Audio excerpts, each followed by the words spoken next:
So when I hear other fans, y'all gonna tell me about this whole double shit, that's really false. It's really not real right now. It's really bullshit. But for the fans. What's up, guys? Welcome back to Charge the Game podcast. And in this topic, we are going to discuss how a former pro, eviscerates Angel Reese in her fraudulent double stat padding. And he lays into her like no other. I want you guys to really watch this video, guys. Make sure you watch this video from beginning to end. He touches on a lot of key points. This is from a podcast called Come On Now. That's what it's called. Come On Now podcast. Make sure you guys go like, subscribe to their YouTube channel if you guys are interested. I saw this clip float up on my timeline, and I started to watch a little bit of it, and I paused it because I felt like the guy was making some very valid points. Make sure you guys get in here and subscribe to the YouTube channel and like the video. Let's go. So this is the former pro here, Nick Taylor. I see here 3-time Grey Cup champion. I don't know if this guy's a former basketball player or another former pro athlete from another sport, but it says in the title, former pro trashes Angel Reese, and I would like to think that if he's on this panel and they're titling him as a former pro, and that's exactly what he is. Nonetheless, let's get into the take. 7. Angel Reese has 9 points. There's 17 seconds left on the clock. There's usually 24 seconds on the entire clock, so the shot clock is off. So in this situation, in basketball, you don't shoot the ball again. And we know that he's talking about the Angel Reese was playing the Atlanta Dream. Everybody is making headways and making noise about how she is stat padding. You had a few seconds left in the game, and typically when you're up 7-8 points, you got like a few seconds left in the game. We see it in the NBA all the time. We see it in college basketball. You typically inbound the ball. You see it during the playoffs when a team has been eliminated and the team is moving on. You see it in the finals. You dribble out the last few seconds, and then everybody shakes hands. Everybody goes in a separate locker room, and that's that. So that's what he's mainly highlighting right here as one of the first things that stood out to me on Angel Reese's stat padding was she was signaling for the ball, and we all know that they fouled her because even the opposing teams are in on it, helping Angel Reese, stay on this double streak. And we saw that it just ended. Now Angel Reese, in my opinion, is going to have to figure out her next main thing because you can't lean on a double anymore. The streak is broken. So even if you get him again, it's not going to be as amplified as it was, even though the ESPN was doing a great job of putting emphasis and highlighting that. Now let's see what Angel Reese is going to do. But he made a very valid point from the beginning. Carter dribbled the ball up the floor. She drove down the right sideline. Yes. Turned back around. Yes. And was just dribbling it out. Yes. Angel Reese is begging for the ball. And then she gave her the ball. Marina Mabry is screaming, pointing at Reese. Kennedy Carter gives it to Mabry, who then dumps it into Angel Reese. And so basically what this guy in the middle is saying that how everybody's in on it. Because Kennedy Carter blanked out for a second and she realizes that Angel Reese is signaling for the ball. We saw, I think the night before, she was trying so hard. For some reason, she keeps ending up with 9 points. Let's be honest, she has strategically mastered the 9 to 10 point per game. I mean, that's her ceiling for the most part. I do remember she went off for 27 points, but I feel like that's been an anomaly ever since. And he's just calling her out, man. Like, why are you signaling for the ball and the game is over with if you're not stat padding? I mean, give us another explanation. Anything you say can convince us, but there is nothing else she can say that excuses what we have saw in just, it's just broad daylight. It's just very blatant that Angel Reese has been stat padding in the past few games. Everybody's in on it, from opposing teams, referees, commentators, all the way down to Don Staley and Team USA head coaching, college Olympics, whatever. And, I feel like so many people have noticed this, but very few people are coming out to expose her besides the Twitter. Okay. And in them Twitter streets, Angel Reese is getting railroaded. But let's keep going. That's what happened. And I watched Kennedy Carter's post-game interview where she says, well, I had no idea. I forgot. I'm so glad they reminded me. No. Wow. Because she actually made her coach look really bad too. Wow. She for the ball, you let her score, but when you come to just having just a competitive spirit and you just having some damn decency in the sport of basketball, you don't shoot that ball, you don't do anything in that situation, you dribble it out, and that's what the fuck happens. So basically, he's saying that Angel Reese is violating the integrity of basketball. And if you ask me, LeBron James is too. I hope you guys have been watching my videos. I've been talking about LeBron James abusing his power and just not taking the game of basketball serious, which violates the integrity of basketball with all of that. And I feel like he's saying that with Angel Reese, you do not shoot that ball. You hold the ball, respect your opponents, respect that you have beaten them into submission. And there was no need for her to do that. And I do believe that's why all four of those ladies shut her ass down and she was not able to get that double-double. And we saw how frustrated she was. And I loved every bit of it, guys, because I see straight through her bullshit and what she's doing. And the way that ESPN is trying to put emphasis on this and diminish all of Caitlin Clark's hard work ethic, man, it's just wild to me. Situation, I understand. This is what the fans want. Right. But on Angel Reese's behalf, it was really weak. So when I hear about the fans, y'all gonna tell me about this whole double shit, that's really false. It's really not real right now. It's really bullshit. But for the fan situation, for the team, you know, for Angel Reese going for it, I don't have a problem in that scenario because of the fans. It's just entertainment at the end of the day.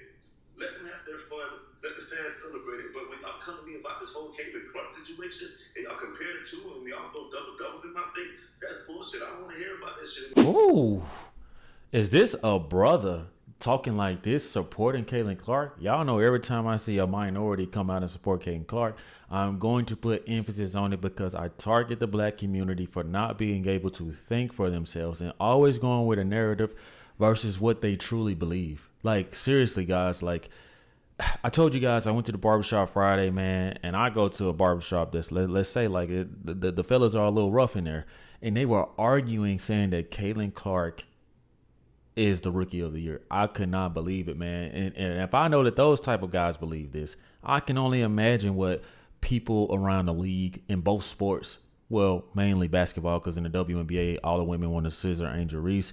So they're advocating for her to get the rookie of the year. Yeah, Nick Taylor, man, this guy here is spitting legit facts. And he's right.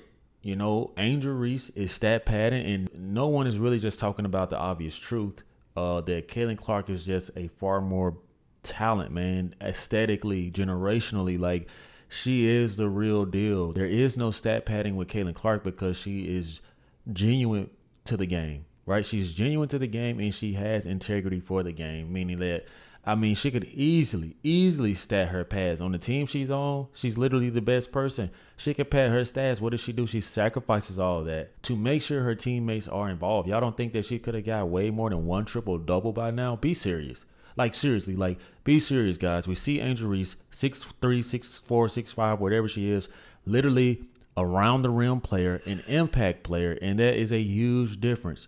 It's a huge difference from being an impact player to impacting a whole team and organization and a league alone, guys. Her with the momentum she has within the from jump, guys. I mean, the anticipation from college, she is living up to all of that plus more. I know it doesn't look as pretty at times with the turnovers, but obviously, guys, if you look at the context, there are a lot of her teammates turning over these passes that she's dishing to them. And sometimes she's a little loose with the ball, being picked up 75 feet. I will probably lose the ball too. At some point, man, you probably just can only take so much, guys. And, you know, he's making valid points, man. This brother is preaching. It's rigged. It's really rigged how she got oh my God. 14th double to extend this record. And at the end of the day, it's a double fucking double, man. I never heard Ice Cube make a song about a double double. And at the end of the day, he said he didn't make a song about having a double double. He said he fucked around and got a triple double. So when y'all telling me about a double double is harder than a triple double because she did it 14 times, honestly fucking not, because everybody gets a double double. But wow. A triple double is freaking hard to get. That's why there's only been like 35 of them in the WNBA during their 28 years existence. So that's when I draw the line when I hear about the situation. But when it comes to this particular game and how it happened, I'm not so mad about it just for the fans' experience. You know, giving them what they want. They want to see this. They want to see it continue. They want to see it grow. Let it go game. I'm happy with that when it comes to that part of it. But when it comes to just Angel Reese and how they went about it to get it, it's bullshit. I don't want to hear about double doubles no more. Y'all throwing that in my face every time I'm lying about this and how she got it. And last game, it was kind of bullshit how she got it also. This brother is, This man had a lot to say. This man is speaking the gospel. This man sees exactly what I see. He literally calls this shit out. He says that it's fraudulent. It said that it's fake how she got the 14 streak double-double. And guys, I told you guys, I made this a point in one of my videos. I said, I just feel like anybody can get a double-double, especially the way she's doing it. It's pretty much a lot of offensive putbacks for one. That helps her a lot with her offensive scoring. And on top of that, she's used to missing her shots. So sometimes when it goes in, you see her still jumping because she's ready for it to roll back off anyway. And on top of that, she's young. A lot of the veterans in the league, they don't have a motor like that to keep jumping up and down. They're just used to playing a very bland game. And Angel Reese has figured out, I got to have more energy towards rebounding than anybody else. And that's how she's getting her double-doubles. And people are supporting this shit, which I don't mind. You're entitled to support who you want. But let's not be naive. Let us not be prisoner of the moment. Let us not forget that Caitlin Clark is just she's just different, guys. She's just different. Her style, her IQ. I think out of all of the WNBA women, man, there are a select few that I feel like could literally take the court and assist or be next to an NBA player or NBA players. And she is one of them. Maybe you guys know some people, drop them in the comment section. But when I look at Caitlin Clark, I just feel like, man, she can hang. Straight up, she can hang. And shout out to Nick Taylor. I think that's his name, man. Dude is on fire. And you could tell that he's been probably having a lot of these debates with a lot of people because of the passion behind it, and he is spot on. I'm tired of hearing about that when it comes to that part of it, Rudy. So in that whole game scenario, I'm not so mad about it personally. But when it comes to the noise after it about this double-double, that's when I call bullshit. I ain't gonna lie, y'all. I don't even want to hear what everybody else had to say because this dude was just ice cold. This dude was ice cold, man. And he hit everything that I've been saying, all of the videos I've been making and bringing to you all. He is heavy on the emphasis with fraudulent. Fraudulent stat padding is what Angel Reese is guilty of, is what she's accused of and guilty of. And I will also be making a video to direct Mrs. Dawn Staley. Dude, she is so...